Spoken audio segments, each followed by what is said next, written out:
Здравейте! Аз съм Даяна, вие гледате втори епизод в канала Нова година, ново аз. Както се зарекох в първия епизод, през цялата година ще изпълнявам предизвикателствата, които в началото на годината съм си поставила като цели. И се надявам канала да не залезе в края на януари като фитнес кариерата на повечето хора. И докато още ме държи ентусиазма за новата година, или всъщност докато дори още не е приключила старата година, с Георги се юрнахме да изпълняваме таргета по точка 13 от моят списък с задачи. А именно да посетя 15 дестинации за почивка или екскурзия. И така, на 31 декември се озовахме в Калифорния. Петрич, Калифорния. За 2 часа и 40 минути път от София, плюс спиране на една бензиностанция, около която беше заснежено и щяха да станат страхотни снимки, ако Георги не ме беше набучил на кол в ентусиазма си, че трябва да ме снима. Но както и да е. Пристигнахме в Петрич и там ни посрещна моята приятелка Елена, чиято всъщност беше идеята да празнуваме Нова година точно там. Елена, освен че е моя приятелка, през останалата част от живота си се занимава с куп други неща, които ще се наложи да ви прочета, защото не мога да ги запомня. Аз не мога и да ги прочета, но това е друг въпрос. Така. Започва своето образование в Петрич, продължава в музикалната паралелка в Благоевград, завършва Академията по изкуствата в Пловдив, специалност педагогика на обучението по музика. Специализира народно пеене. Впоследствие на Софийска земя ни събират не само уроците по пеене, но и общата ни потребност от личностно израстване и любовта към психологията, която всъщност Елена изучава в магистратура. И освен, че като апостол обикаля цяла България, нейният приключенски дух я отвежда чак до Щатите, където отново има възможността да бъде посланник на българския фолклор. Добре дошла, казвам, на Елена, с която ще направим кратък обзор за това къде, защо и как прекарахме 24 часа заедно в Петрич. В смисъл, друга Елена ли чакаме? Не, след това за теб говоря. Голямо представяне. Добре дошла, прекрасна. Искам да ми разкажеш защо в крайна сметка реши да ни поканиш точно в Петрич да посрещнем новата година. Какво е по-различно там? По-различни ли са традициите в Петрич? Какво има в този край, което го няма никъде другаде? Първо, много ти благодаря за поканата. За мен е истинско удоволствие да бъда един от първите ти гости, даже първия.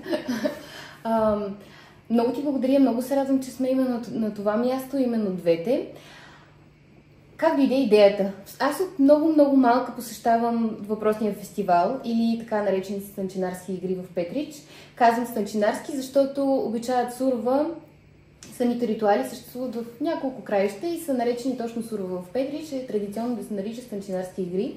Точно това си мислех аз предварително. Каква е разликата между сурова и станчинарски игри? По-различно ли е всъщност или е същото, но просто условията друго име?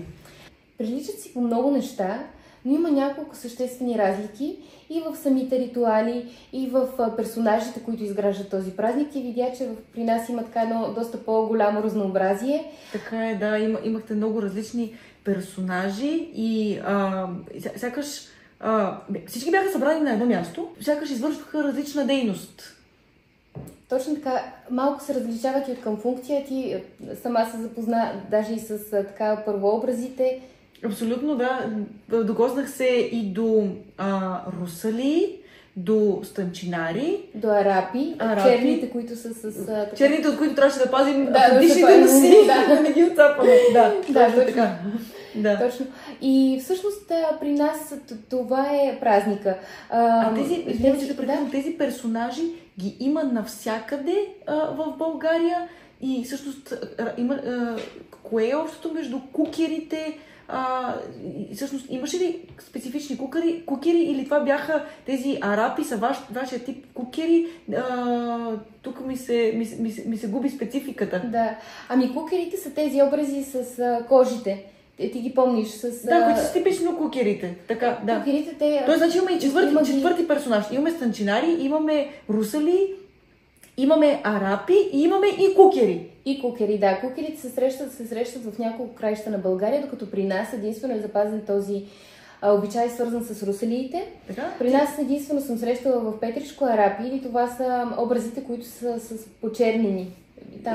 Тези, които трябваше да се пазихме. Да. А също какво означава това почерняне? Защо се прави? То се прави за здраве. Отново, както те самите са облечени и са преобразени така, че да гонят лошите сили и се вярва, че когато те нацапат, всъщност ти се дават една такава броня защитна на ниво, ако щеш и енергия, която да те предпазва от тези лоши сили, които разбра, че преобладават именно в тези мръсни дни, да. Отколкото разбрах, когато се ражда Исус Христос до деня на неговото кръщение, тези дни се водят тези мръсни дни. Имахте май някакъв специален диалектен израз, как ги наричахте? Точно така ги наричаме. Мръсни дни. Мръсни дни, така, да. И през това време явно текат всички възможни интерпретации на това предпазване от тези тъмни сили. Кукери, станчинари, русали, арапи, абсолютно всички правят едно и също нещо, но по различен начин. Точно така. Но само при вас има тази комплексност от четирите различни ритуала. Значи, ако някой иска да се пречисти, в Петрич е най-сигурно. Ако едните пропуснат, вторите ще наваксат. Ако и те пропуснат, третите ще наваксат. И ако вече толкова сте големи каръци, четвъртите край. Пълно почистване. Основно почистване, да. И всъщност, да, вие сами се запознахте с цялото това огромно разнообразие, тази пъстра палитра от вярвания, от енергия, от обичаи. Човек, ако не се докосне до тях, е много трудно да си представи какво точно представляват. И когато всъщност ние преразглеждахме... това, което ти казваш, защото аз четох, гледах документални филми, ти ми обяснява, изпраща ми статии, обаче аз нямах никаква представа къде отивам, защо отивам там, какво ще правим там, какво ще правят тия хора там, докато не отидеш да видиш и да разбереш и даже да го изживееш. И сега допълнително разбирам и какво съм изживяла, докато си говорим с теб. Наистина е много специфично. Много е специфично и е много трудно да се предаде така съвсем словесно цялото това преживяване от всички тези хиляди, защото те бяха може би тази година около 4000 човека, които бяха облечени в носии, някои от тях автентични. Включително и ние. Ти можеш да споделиш какво е усещането да носиш тези одежди, които са така създадени още по време на турското робство, които са преминали през толкова много история, през толкова много преживявания, толкова наричания, защото ще разкажем и за събитите. Усещането е сякаш придава тежест на теб, а на гърба си усещаш лекота. Слагаш нещо, което дава тежест и стойност на теб и те свързва с това, към което ти така или иначе принадлежиш. Това е според мен усещането. Това е твоето преживяване, нали? Това е моето преживяване с 200 годишна носия от вашия край. Много интересно. За което съм много благодарна. Благодаря ти изключително много, че ми подари това преживяване. Аз съм благодарна, че вие така стремглаво се впуснахте в него, защото наистина не знаехте с какво се сблъсквате и с какво предстои да преживеем. Но всъщност да, ние нека малко повече да ви разкажем, прелиствайки различните възможности, къде да отидем, как да отпразнуваме. Имахме различни опции за чужбина. Едното ни даваше едни усещания, едни преживявания. Другото ни даваше други усещания. И сякаш всички тези преживявания по различен начин, свързващи се и така много интересна комбинация се получава, защото, нека да не бъдем скромни, в Петрич, освен традиции, се случват и много така готини партита, джангаристични преживявания.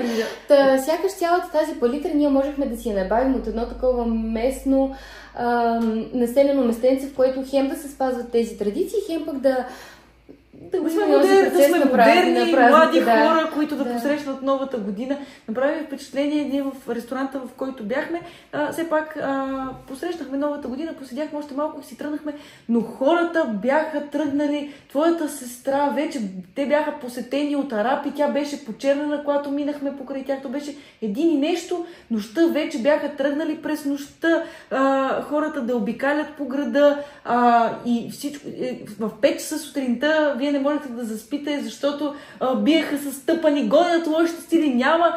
Хората са посрещнали по светски начин новата година, но традицията си е традиция и в 5 сутринта се бие с тъпана и се обикалят махалите и това, което трябва да се свърши, се върши.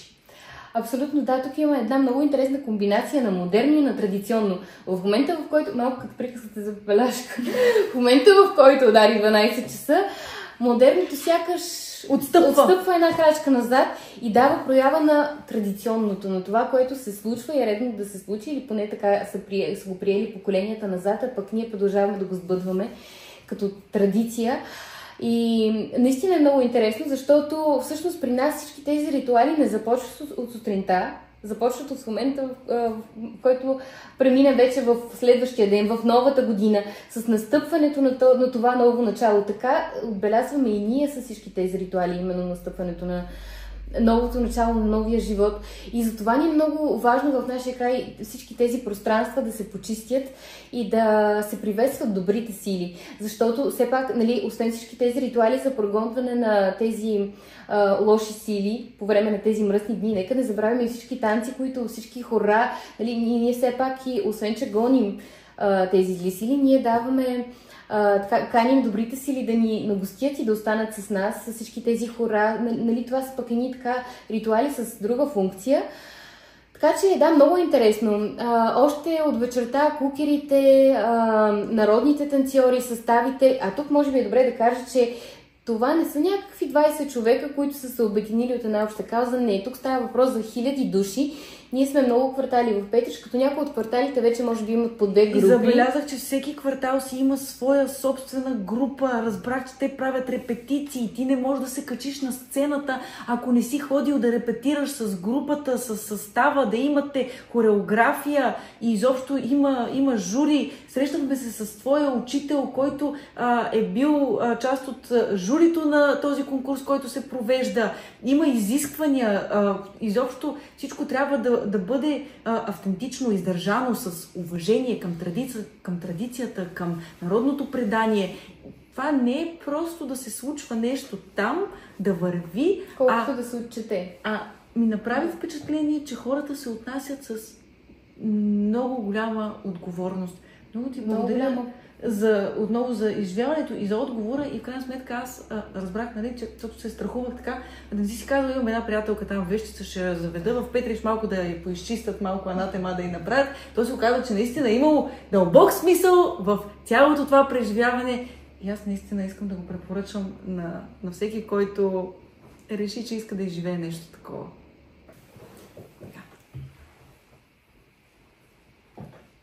И сега аз искам да те питам, добре, толкова ли е натоварваща учителската професия и толкова ли е стресиращо да развиваш певческа кариера, ще реши не просто да ходиш на терапевт, а да запишеш, да следваш магистратура по психология. Шегувам се, разбира се. Знаеш, че аз подхождам с много уважение и към учителската професия, и към певческата. Най-малкото, което е, за мен това са професии, за които съм мечтала от дете, така че се радвам, че поне ти си ги изживяла. Винаги има време и пространство човек да изяви своите таланти, а ти притежаваш такива, така че...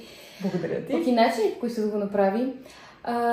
Сега, много хора ме питат, добре, ти музика, психология, тотално различни неща, как така реши, защо, къде? Ами според мен всъщност нещата, колкото се различават, толкова се и преплитат тези две сфери и направления. И тук веднага се сещам за един цитат, който аз много харесвам и не се сещам за по-точна дефиниция на песента. Мисля, че са думи на една от най-изявените ни певици народни, Гуна Иванова. И те са следните. Песента е най-възвишената въздишка на човешката душа. Много красиво. Много красиво, наистина. Това е едно състояние, което човек споделя личните си, най-съкровените си преживявания. Онези, които е скатал там дълбоко в душата си и всъщност не може просто така да ги сподели. Знаем, че някога не е било и приятел човек да си споделя толкова открито нещата, както ние го правим в наши дни. Но да, нека да започна тук. Някога не е имало терапевти. Нали, сега до тежини отидем, излеем си го, преработим го. И всъщност начините, инструментите за справяне, които са помагали на хората да преживяват през нелеките им житейски събития, са били именно инструментите, свързани с изкуството. Дали ще е танц, дали ще е песен. И колко гениален е бил българина да се свърже с собственото си усещане, да го претвори, да го преработи в нещо красиво. И песните така гениално наистина са направени и изработени, че мелодията така добре пасва на текста, на енергията, на посланието, което носи тази песен, че понякога чета дадени текстове и си казвам, добре, или слушам дадена песен и си казвам, тази песен не би могла да бъде изпята с различна мелодия. То просто така добре съчетава към вибрация. наистина в нашия народ има нещо много, много специално и само може да отдадем почет и поклон на хората, които са го направили. Пък и нещо друго, фолклорът е най-чистата ни връзка с останалите поколения. Защото историята... Психологията, нали, до много голяма степен ни учи на това да се свързваме с другите. Как по-лесно да се свържеш с някого, освен през песента? През музиката. Точно така. И те са намерили начин не само да се свързват помежду си, защото тогава се е знаело, на нивата се работи, на седенките се пее, имали се места за всичко. Но хората са намерили начин не просто това изкуство да съществува между тях като общност тук и сега, ами да се предава през поколенията. То се предава, както така популярен израз в фолклора, от останалост, от поколение на поколение напред. И това е едно послание, едно преживяване, една откровеност, което човека тогава, преживявайки го, така го е направил, че да може да просъществува не десетки, а стотици години напред. Има ли нещо по-гениално? Абсолютно съм съгласна с теб. Искам да те попитам, в кой момент достигна обаче до това усещане колко е гениален българския фолклор?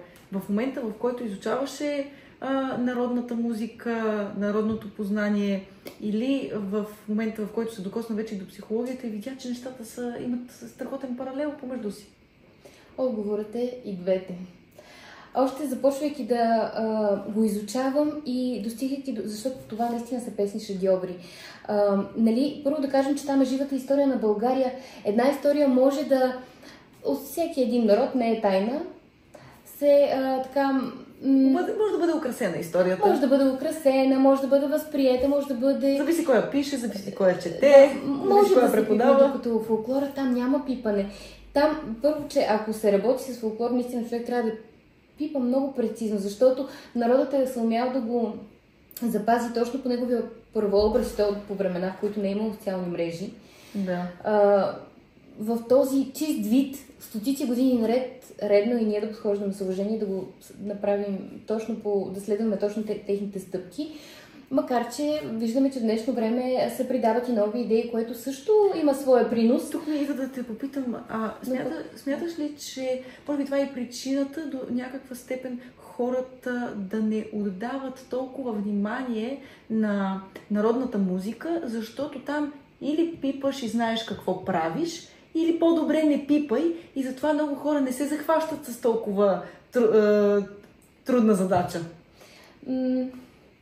Тук съм на кантар. Подкрепям и едното, подкрепям и другото. Но пък има и гледната точка за това, че тази музика, тя е кодирана в нас, в кръвта ни. Забележи нещо друго. Масово последните години Холивуд и сериозни компании, които издават продукции точно като тези на Холивуд, идват, изучават нашия фолклор, включват го в техни продукции. Много държави, аз учейки в академията, трябва да ти кажа, че там имаше хора от цял свят, включая Англия, Китай, Япония, Щатите.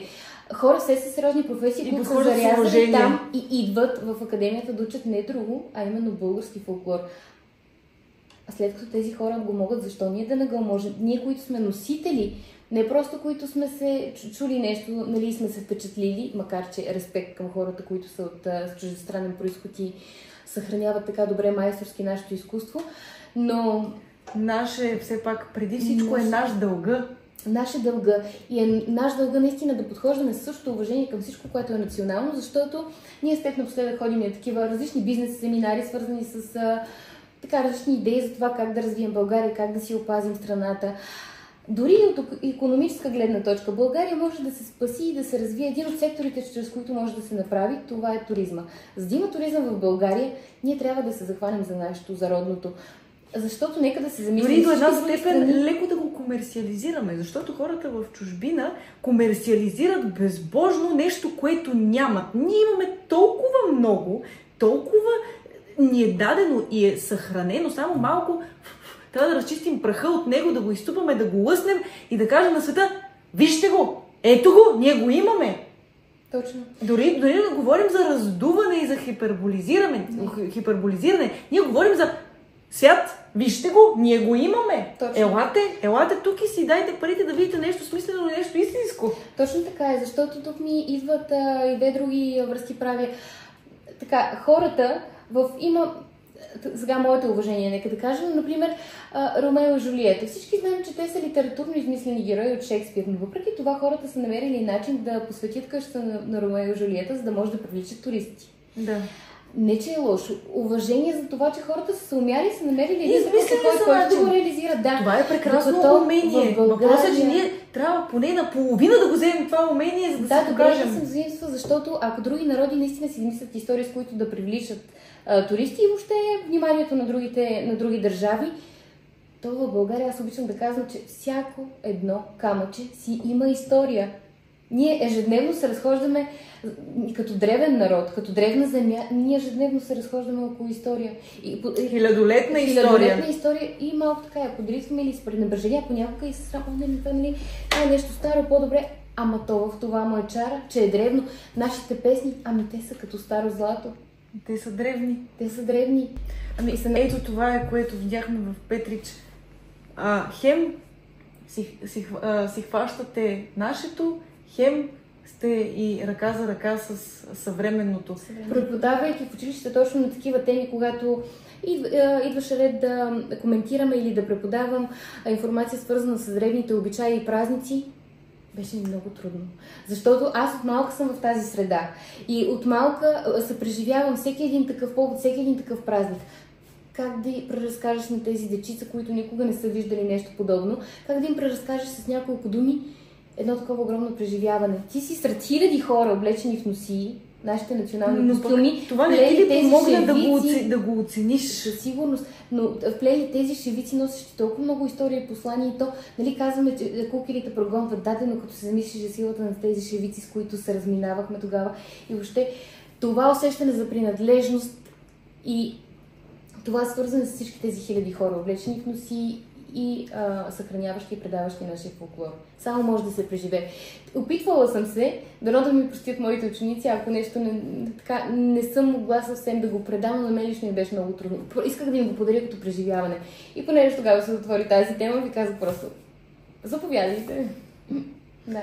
Като вокален педагог, който е работил с много деца, искам да ти задам един философски въпрос. По-чиста ли е песента, когато извира от детската душа? Много хубав въпрос. Лично мое мнение е, че песента със сигурност е по-чиста, може би и по-ярка, може би и по-ясна, когато извира от детската душа, но пък от душата на зрелия човек излиза много по-мъдро. И ако, това съм го забелязала при децата, ако при тях те го преживяват като приказка, влизат в образа, съумяват да го изградят, но се преживяват те самите като герои от приказка. Докато зрелия човек, той се свързва чрез точно тази особено народната песен, автентичната, се умява да се свърже много на дълбоко ниво с тези скрити ракли в нашата душа, да извади от тези емоции, които е крил доста време, точно с подбраните думи от нашия фолклор, да ги изведе и да ги изнесе от себе си. И виж какво нещо народната песен. Ние не познаваме човека, но познаваме неговата душа.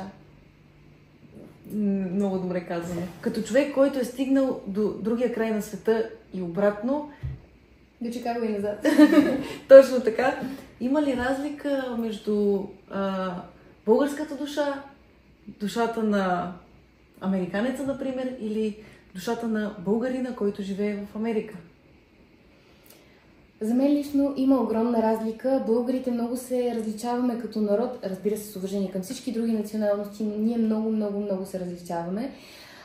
Българина в Щатите или в където е било по света, абсолютно същия, какъвто е и на наша почва, на наши земи. Защото ние си го носим, то тече в кръвта ни и ако ми позволите тук да споделя впечатленията ми в българската общност в Сиатъл, а не само и в Масачузетс, те са такива съхранители и пазители на традициите. Те са дошли в България, обиколили са селата, взели са си автентични носи, не просто да отидат някъде да си шият носи, са си подбрали потърсили са си изборни, постарали са си и то от различни области. Там са си сформирали цял ансамбъл. Те като правят представление, единия колега долита от Чикаго, пък отива в Сиатъл, пък такива чудеса се случват наистина и по толкова на много високо ниво се предава нашия фолклор там. Казахме много пъти думата фолклор. Какво значение за теб има тя? Всъщност, може би ще ви изненадам, но фолклор е чуждица. Това е английска дума и в себе си съдържа две други думи. Едната е фолк, която означава народ, и лоре, която означава мъдрост. Посланието на тази думчика е много така приятно и ценно, защото всъщност означава, че фолклор е мъдростта на един народ. Само, че ние си имаме още по-хубаво словосъчетание и то е народно творчество. От една страна народ, знанието на рода, народ на рода. Знанието на рода обвързано с творчество, а творчеството ни свързва с Твореца, така че не случайно нашето изкуство е на толкова висши нива и всъщност слушайки го ние усещаме и изпълнявайки го ние усещаме едни други вибрации. И в крайна сметка, как съчетаваш всичко това? Цялото това познание, цялата тази любов, цялото това творчество? Ами, живеем в свят, в който не само на мен, и на много други, включително и на теб. На много други хора ни се налага да се занимаваме с много неща. Не мисля, че това е недостатък, защото ни обогатява и така ни прави една идея по-компетентни в много други сфери, което пък ни прави много по-толерантни, защото ние не обвиняваме царя, попък, мета, падария, защото там не се случва, бидейки в процеса. Така че тук отново може да дадем примера с шивицата и с дървото. Земното ни е нужно, онова административното, нали, сигурното, скучното, ако щеш понякога, да, защото за един творец понякога е удоволствие, понякога и мъчение да се забива в едни такива процеси, но трябва да има нещо, което да го държи на земята. Трябва да има нещо, което да го държи на земята.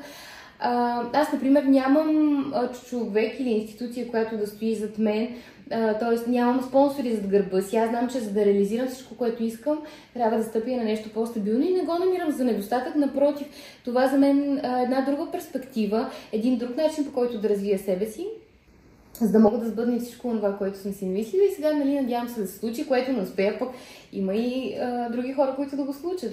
Нова година, нов глас, не само за мен, но и за останалите хора. Да не забравяме, че не сме сами и че винаги можем да получим подкрепа, стига да я потърсим и да можем да я приемем. Най-вече. Много ти благодаря, че прием моята покана. Изключително съм ти благодарна, както за изживяването, така и за твоето гостуване в моя канал. Благодаря, че прие да бъдеш първия гост тук и се надявам, освен аз и аудиторията, изключително много да се наслади на нашия разговор. Нека все пак и аз да ти благодаря за това, че си част от живота ми, за това, че вземаш толкова важна роля и функция. И разбира се, че избрая точно аз да бъда така първия гост в твоя канал. За мен наистина много ти благодаря за доверието. За мен е огромна чест и удоволствие. Както казват македонците, имат един израз, който аз много обичам. Секоя чест! Сега да чуете какво ми казва тая люта македонка всеки път, аз като имам някакъв проблем. Не се коси, нищо няма да се оправи. А вие не пропускайте да коментирате под видеото всичко, което ви е развълнувало и също така, ако ви е харесало, да ме подкрепите, като се абонирате за канала, харесате видеото и го споделите. Така ще ме стимулирате да изпълнявам всички задачи, които съм си задала за 2025 година и също така ще знам, че ви е харесало и искате да създавам повече такова съдържание и да го изпълвам с все повече стойност. Благодаря ви за вниманието. Ще се видим в следващия епизод. Чао!